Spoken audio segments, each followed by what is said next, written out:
Teaching profession पिछले 100 सालों में बहुत ज़्यादा चेंज हो गया है, शायद बाकी प्रोफेशन से भी ज़्यादा। पहले टीचिंग एक छोटा सा प्रोफेशन था जिसमें हाई स्किल्ड लोग होते थे और सिर्फ थोड़े लोग यानी सोसाइटी के माइनॉरिटी ही पढ़ते थे। अब टीचिंग एक बड़ा और इम्पॉर्टेंट पब्लिक सर्विस बन गया है जहां ऑलमोस्ट सबको एडुकेशन मिलता है। टीचिंग का एक बहुत पुराना और रिस्पेक्टेबल हिस्ट्री है। ये ट्रेडिशन हिस्ट्री के शुरू से लेकर अब तक चला आ रहा है। लेकिन आज के टाइम का टीचर अगर पुराने टीचर्स के आइडियाज़ को फॉलो करे तो उसे जल्दी समझ आ जाएगा कि सिस्टम अलग है। आज टीचर का काम ये नहीं है कि वो अपने खुद के थॉट्स सिखाए, बल्कि उसे वही बिलीफ और सोच सिखानी पड़ती है जो उसके एम्प्लॉयर्स यानी कि जैसे सरकार या इंस्टीट्यूशन को यूज़फुल लगती है। पहले टीचर से एक्सपेक्ट किया जाता था कि वो बहुत ज़्यादा नॉलेज वाले और वाइज हों और लोग उनकी बात ध्यान से सुनते थे और उनकी रिस्पेक्ट करते थे। पुराने ज़माने में टीचर्स कोई ऑर्गेनाइज्ड प्रोफेशन नहीं थे, यानी उन पे कोई कंट्रोल नहीं था कि वो क्या पढ़ाते हैं। हाँ, कभी कभी बाद में उन्हें पनिश किया जाता था अगर उन्होंने कुछ कंट्रोवर्शियल सिखाया, जैसे कि सुकरात को मार दिया गया था और प्लेटो को जेल में डाल दिया गया था। लेकिन इन सब के बाद भी उनके आइडियाज़ फैलते रहे, उन्हें रोका नहीं जा सकता। जो इंसान सच में टीचर बनना चाहता है वो चाहेगा कि उसके आइडियाज़ और बुक्स ज़िंदा रहें, ना कि सिर्फ उसका फिजिकल एग्जिस्टेंस। टीचर के लिए इंडिपेंडेंट सोच यानी उसकी खुद की सोच बहुत ज़्यादा ज़रूरी है, क्योंकि उसका काम है लोगों को नॉलेज और लॉजिकल थिंकिंग सिखाना, और ये पब्लिक ओपिनियन बनाने में हेल्प करता है। पुराने ज़माने में टीचर ये काम बिना ज़्यादा रुकावट के करते थे। कभी कभी राजा या भीड़ इंटरफेयर करता था, पर वो भी इफ़ेक्टिव नहीं होता था। मिडिल एजेस में टीचिंग सिर्फ चर्च के कंट्रोल में आ गई। इस वजह से इंटेलेक्चुअल और सोशल प्रोग्रेस बहुत कम हुआ। रेनेसांस के टाइम लर्निंग का रिस्पेक्ट बढ़ा और टीचर्स को फिर से आज़ादी मिल गई। गैलीलियो गैली को चर्च ने मजबूर किया अपनी बात वापस लेने के लिए, और जॉर्डानो ब्रूनो को जिंदा जला दिया गया। लेकिन दोनों अपना काम पहले ही कर चुके थे। यूनिवर्सिटीज़ अभी भी रिजिड लोगों के कंट्रोल में थी, इसलिए बेस्ट काम इंडिपेंडेंट स्कॉलर्स ने किया। इंग्लैंड में 19th सेंचुरी तक ऑलमोस्ट कोई टॉप लेवल जीनियस यूनिवर्सिटी से जुड़ा नहीं था एक्सेप्ट आइजैक न्यूटन। लेकिन सिस्टम ऐसा था कि इससे उनके काम पे ज़्यादा फर्क नहीं पड़ा। लेकिन आज के ऑर्गेनाइज्ड वर्ल्ड में एक नई प्रॉब्लम आ गई है। अब सबको एडुकेशन मिलती है, ज़्यादातर गवर्नमेंट देती है। अब टीचर एक तरह से गवर्नमेंट एम्प्लॉय बन गए हैं। उन्हें ऊपर वाले लोगों के ऑर्डर्स फॉलो करने पड़ते हैं। जो लोग ये ऑर्डर्स देते हैं वो खुद इतने नॉलेज रखने वाले नहीं होते। उनका एडुकेशन को लेकर एटीट्यूड प्रोपागेंडा जैसा होता है, यानी अपनी सोच को थोपने जैसा होता है। अब ऐसी सिचुएशन में टीचर अपना रियल रोल कैसे निभाए, ये मुश्किल लगता है। स्टेट एडुकेशन ज़रूरी है, पर इसमें कुछ डेंजर्स भी हैं। ये डेंजर्स क्लियरली हमें नाजी जर्मनी और रशिया में देखने को मिलते हैं। वहाँ टीचर को एक फिक्स्ड आइडियोलॉजी फॉलो करनी पड़ती है, उसे गलत चीज़ों को भी सपोर्ट करना पड़ता है, और अपनी सच्ची ओपिनियन वो बोल नहीं सकता। बेसिक चीज़ें पढ़ाने में प्रॉब्लम नहीं होती, लेकिन उसे बच्चों में डर, ओबीडियंस और सबमिशन डालना पड़ता है। वो अपने बेस्ट टीचिंग मेथड्स यूज़ नहीं कर सकता। हर एक कंट्रोवर्शियल टॉपिक पर उसे गवर्नमेंट के विचार ही सिखाने पड़ते हैं। इसका रिजल्ट ये होता है कि जो बच्चे हैं वो एक्सट्रीम और नैरो माइंडेड बन जाते हैं, अपने देश के बाहर की दुनिया के बारे में कुछ नहीं जानते। फ्री डिस्कशन की हैबिट नहीं होती, उन्हें लगता है कि उनकी बात को क्वेश्चन करना गलत है।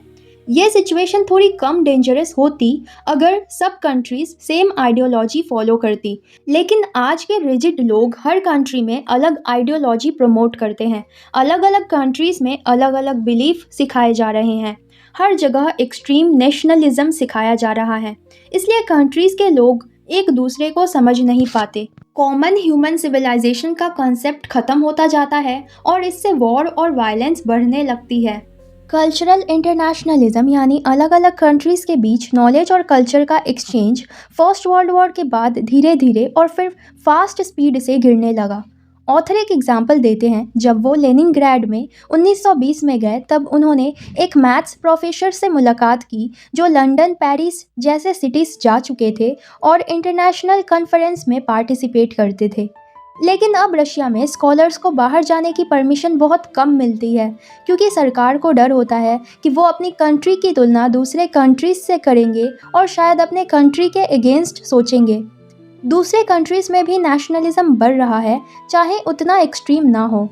इंग्लैंड और शायद यूनाइटेड स्टेट्स में भी ऐसा ट्रेंड आ गया है कि फ्रेंच या जर्मन लैंग्वेज सिखाने के लिए फ्रेंच या जर्मन टीचर्स को हायर नहीं किया जाता। मतलब किसी की कैपेबिलिटी से ज़्यादा उसकी नेशनलिटी इम्पॉर्टेंट हो गई है, जो एडुकेशन के लिए हार्मफुल है। ये इंटरनेशनल कल्चर के आइडियल के अगेंस्ट है, जो पहले रोमन एम्पायर और कैथोलिक चर्च से मिला था। लेकिन अब ये धीरे धीरे ख़त्म हो रहा है और एक नए टाइप का बार्बरिज्म आ रहा है, जो बाहर से नहीं बल्कि सोसाइटी के अंदर से आ रहा है।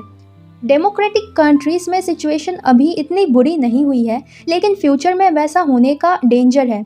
इस डेंजर को तभी रोका जा सकता है जब लोग जो फ्रीडम ऑफ थॉट में बिलीव करते हैं, टीचर्स को इंटेलेक्चुअल स्लेवरी से बचाएं। सबसे पहले ये समझना ज़रूरी है कि टीचर का एक्चुअल रोल क्या है। ऑथर कहते हैं कि सिर्फ बेसिक नॉन कंट्रोवर्शियल इंफॉर्मेशन देना, जैसे फैक्ट, टीचर का सबसे छोटा काम है।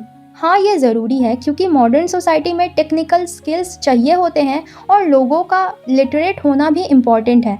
इसलिए सब लोग यूनिवर्सल एजुकेशन के फेवर में हैं। लेकिन गवर्नमेंट्स समझ चुकी हैं कि टीचिंग के थ्रू कंट्रोवर्शियल बिलीव्स भी इजीली डाले जा सकते हैं और लोगों की थिंकिंग को कंट्रोल किया जा सकता है। इसलिए एजुकेशन का यूज़ स्टेट को सपोर्ट करने के लिए भी होता है। ये गलत नहीं है जब तक स्टेट को लॉजिकल और फेयर तरीके से डिफेंड किया जाए। प्रॉब्लम तब होती है जब इरेशनल इमोशंस और ब्लाइंड बिलीव्स का यूज़ किया जाता है। बहुत लोगों को लगता है कि एक नेशन तब स्ट्रांग होता है जब सब लोग एक तरह सोचे और फ्रीडम कम हो। लेकिन हिस्ट्री में देखा गया है कि ज़्यादा डेमोक्रेटिक साइड ही वॉर्स को जीतती हैं। एक्चुअली कंट्रीज़ बहुत बार नैरो माइंडेड थिंकिंग और स्ट्रिक्ट यूनिफॉर्मिटी की वजह से बर्बाद हुई हैं, ना कि फ्री डिस्कशन की वजह से।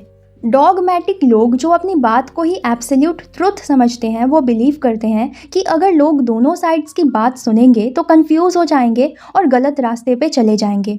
इस सोच के दो डेंजरस रिजल्ट्स होते हैं। या तो एक ग्रुप दुनिया पर कंट्रोल कर लेता है और नए आइडियाज़ को कम्प्लीटली रोक देता है, जैसा कि मिडिल एजेस में हुआ था, चर्च ने किया था। या फिर अलग अलग ग्रुप्स अलग रीजियंस में पावर ले लेते हैं और एक दूसरे के अगेंस्ट हेट्रेड स्प्रेड करते हैं, जैसा रिलीजियस वॉर्स में होता है और आज भी कुछ हद तक हो रहा है। पहला केस जो है वो सिविलाइजेशन को स्टैग्नेंट बना देता है, कोई प्रोग्रेस नहीं होती, और दूसरा उसे डिस्ट्रॉय कर देता है। इन दोनों सिचुएशन से बचने में टीचर का रोल सबसे इम्पॉर्टेंट होना चाहिए। टीचर को ना तो पब्लिक के प्रेजुडिस को प्लीज करना चाहिए और ना ही अथॉरिटीज़ को। उसकी रियल क्वालिटी ये होनी चाहिए कि वो हर साइड को फेयर चांस दे और साइंटिफिक, काम और अनबायस्ड तरीके से ट्रुथ को समझने की कोशिश करे।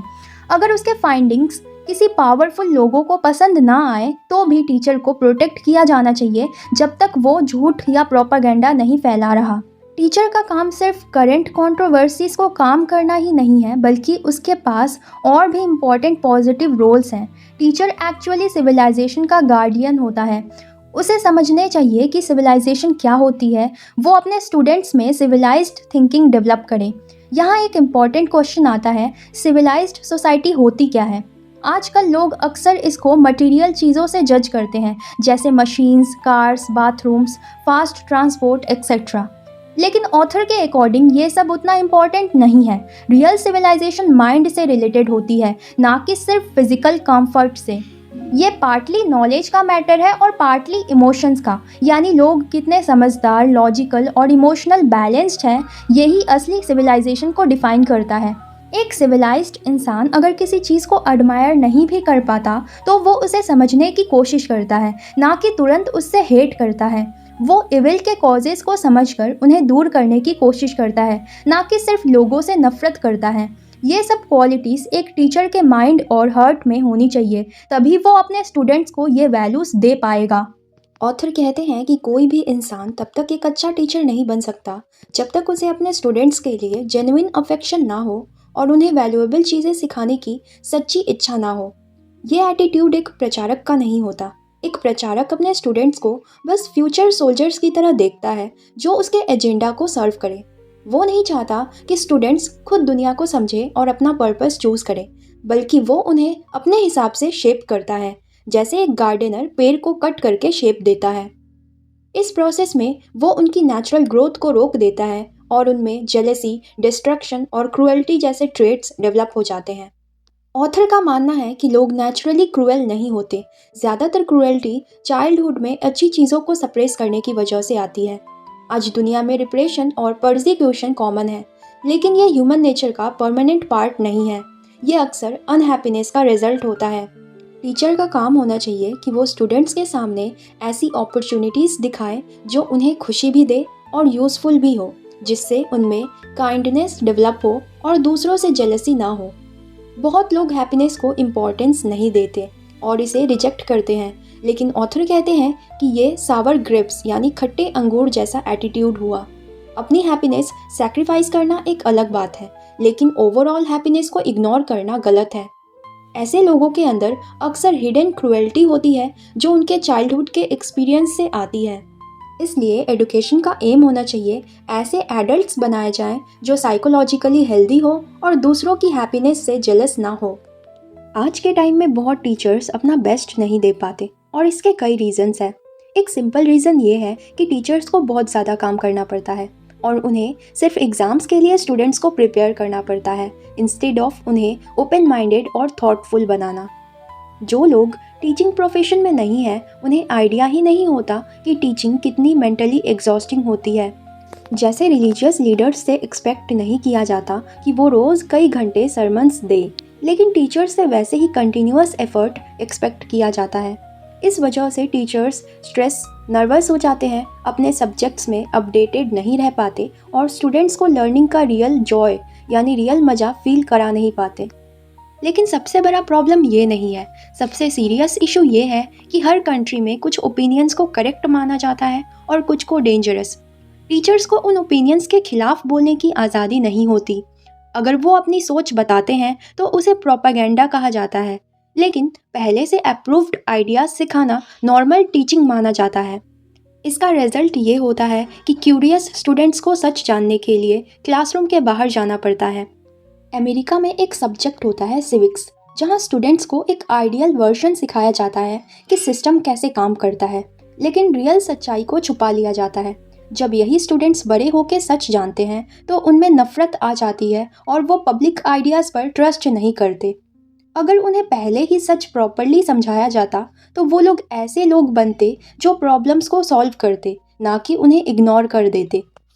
ऑथर कहते हैं कि ये जो आइडिया है कि झूठ कभी कभी यूज़फुल या मोरल बनाने वाला होता है, ये एडुकेशन सिस्टम की सबसे बड़ी गलतियों में से एक है। उनके अकॉर्डिंग कोई भी इंसान तब तक एक अच्छा टीचर नहीं बन सकता जब तक वो ये स्ट्रॉन्ग फैसला ना ले ले कि वो कभी भी सच्चाई को छिपाया नहीं करेगा सिर्फ इसलिए कि वो अच्छा या सेफ नहीं लगता। जो मोरालिटी या गुडनेस सिर्फ आधी नॉलेज पर या इग्नोरेंस पर बेस्ड होती है वो बहुत कमज़ोर होती है और रियलिटी के सामने टिक नहीं पाती। दुनिया में बहुत लोग ऐसे हैं जो एडमायर करने लायक हैं और स्टूडेंट्स को उनके अच्छे क्वालिटीज़ के बारे में सीखना ज़रूरी है, लेकिन किसी बुरे इंसान को अच्छा दिखाने के लिए उसकी बुराइयां छुपाना गलत है। लोगों को लगता है कि सच जानने से बच्चे नेगेटिव और शक्की हो जाएंगे, और हो भी सकता है अगर सच उन्हें अचानक शॉक के साथ मिले, लेकिन अगर उन्हें धीरे धीरे सच बताया जाए और उसके साथ अच्छी चीज़ों का भी नॉलेज दिया जाए तो ऐसा नहीं होता। और वैसे भी बच्चों को झूठ बोलना जब उनके पास ये चेक करने का कोई तरीका नहीं होता कि ये बिल्कुल सच है या नहीं, ये तो मोरली गलत है। ऑथर कहते हैं कि अगर डेमोक्रेसी को सरवाइव करना है तो टीचर का सबसे इम्पॉर्टेंट काम है स्टूडेंट्स में टॉलरेंस डेवलप करना, यानी दूसरों को समझने की एबिलिटी, चाहे वो हमसे अलग ही क्यों ना हो। नेचुरली लोग उन चीज़ों से डर या नफरत करते हैं जो उनसे डिफरेंट होती है, अलग होती हैं। जैसे कि चींटियाँ और जो प्रिमिटिव सोसाइटीज़ हुआ करती थी वो स्ट्रेंजर्स को यानी अजनबियों को देखते ही उन्हें मार देते थे, वैसे ही जो लोग कभी ट्रैवल नहीं करते ना फिजिकली ना मेंटली, उन्हें दूसरे कंट्रीज़, कल्चर्स, रिलीजियंस या पॉलिटिकल ग्रुप्स के लोग अजीब और गलत लगते हैं। ये इग्नोरेंट इनटॉलरेंस एक सिविलाइज्ड सोसाइटी के बिल्कुल ऑपोजिट है और आज के ओवरक्राउडेड वर्ल्ड के लिए ये एक बड़ा डेंजर है। एजुकेशन सिस्टम का काम है इसे ठीक करना, लेकिन अभी इस डायरेक्शन में बहुत कम एफर्ट हो रहा है। हर कंट्री में नेशनलिज्म को प्रमोट किया जाता है और बच्चों को सिखाया जाता है कि उनका कंट्री सबसे महान है और दूसरे कंट्रीज़ के लोग मोरली और इंटेलेक्चुअली इन्फीरियर हैं, यानी छोटे हैं। इससे ग्रुप लेवल मैडनेस और एग्रेशन बढ़ता है और बच्चों को लॉजिकल थिंकिंग की जगह वो चीज़ें बिलीव करना सिखाया जाता है जो बार बार बोली जाती हैं। ऑथर क्लियरली बोलते हैं कि इनमें टीचर्स की गलती नहीं है, क्योंकि उन्हें आज़ादी ही नहीं होती। टीचर्स ही वो लोग हैं जो स्टूडेंट्स को सबसे अच्छी तरह समझते हैं और उनकी केयर करते हैं, लेकिन सिलेबस और टीचिंग मेथड्स डिसाइड करने का पावर उनके पास नहीं होता। इसलिए ऑथर कहते हैं कि टीचिंग प्रोफेशन को सबसे ज़्यादा आज़ादी मिलनी चाहिए, ज़्यादा इंडिपेंडेंस और कम इंटरफेयर ब्यूरोक्रेट्स और नैरो माइंडेड लोगों से। वो एक कंपैरिजन देते हैं कि जैसे डॉक्टर्स को नॉन मेडिकल लोग कंट्रोल नहीं करते कि वो पेशेंट्स का ट्रीटमेंट कैसे करें जब तक वो गलत या इलीगल काम ना करें, वैसे ही टीचर्स को भी अपने एक्सपीरियंस के बेसिस पर डिसाइड करने का राइट होना चाहिए कि स्टूडेंट्स को कैसे एडुकेट करें। टीचर को एक तरह का मेंटल डॉक्टर बोला गया है जो बच्चों की चाइल्डनेस को क्योर करता है, लेकिन उसे अपनी मेथड्स चूज करने की आज़ादी नहीं दी जाती।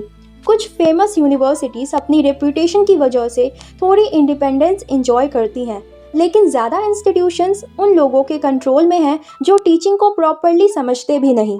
ऑथर कहते हैं कि अगर ऐसे तानाशाही को रोकना है तो ऐसे प्रोफेशंस, स्पेशली टीचर्स को इंडिपेंडेंस देना बहुत ज़रूरी है। आगे ऑथर बताते हैं कि टीचर, आर्टिस्ट, फिलोसोफर जैसे लोग तभी अपना बेस्ट काम कर सकते हैं जब वो अपने आप को एक इंडिपेंडेंट इंडिविजुअल फील करें, जो अपनी क्रिएटिविटी से गाइडेड हो, ना कि किसी एक्सटर्नल अथॉरिटी के प्रेशर से। आज के ऑर्गेनाइज्ड वर्ल्ड में इंडिविजुअलिटी के लिए जगह कम होती जा रही है। एक इंसान या तो पावर के टॉप पर डायरेक्टर बनकर या रिच इंडस्ट्रियलिस्ट बनकर इंडिपेंडेंट हो सकता है, लेकिन इंटेलेक्चुअल वर्ल्ड में इंडिपेंडेंस मेंटेन करना मुश्किल होता जा रहा है। अगर दुनिया को अपने बेस्ट माइंड्स से बेनिफिट लेना है तो उन्हें फ्रीडम और स्पेस देना पड़ेगा, चाहे सिस्टम कितना भी ऑर्गेनाइज क्यों ना हो। इसके लिए पावर वाले लोगों को कॉन्शियसली कंट्रोल रखना होगा और समझना होगा कि कुछ लोगों को फ्रीडम देना ज़रूरी है। पास्ट में रेनेसेंस के टाइम पावरफुल लोग आर्टिस्ट का रिस्पेक्ट करते थे, लेकिन आज के पावरफुल लोग एक्सेप्शनल टैलेंट को उतना रिस्पेक्ट नहीं देते। आज का टाइम इतना अनस्टेबल और फियरफुल है कि लोग फ्रीडम को टॉलरेट नहीं करते। शायद हमें बेटर पीसफुल टाइम का वेट करना पड़ेगा जहां सिविलाइजेशन के वैल्यूज़ फिर से इम्पॉर्टेंट बन सके। तब तक ये ज़रूरी है कि कुछ लोग सिस्टम की लिमिटेशंस को समझते रहें। हर सिस्टम में थोड़ी फ्लेक्सिबिलिटी और एक्सेप्शंस होनी चाहिए, वरना वो इंसान की बेस्ट क्वालिटीज़ को क्रश कर देगा।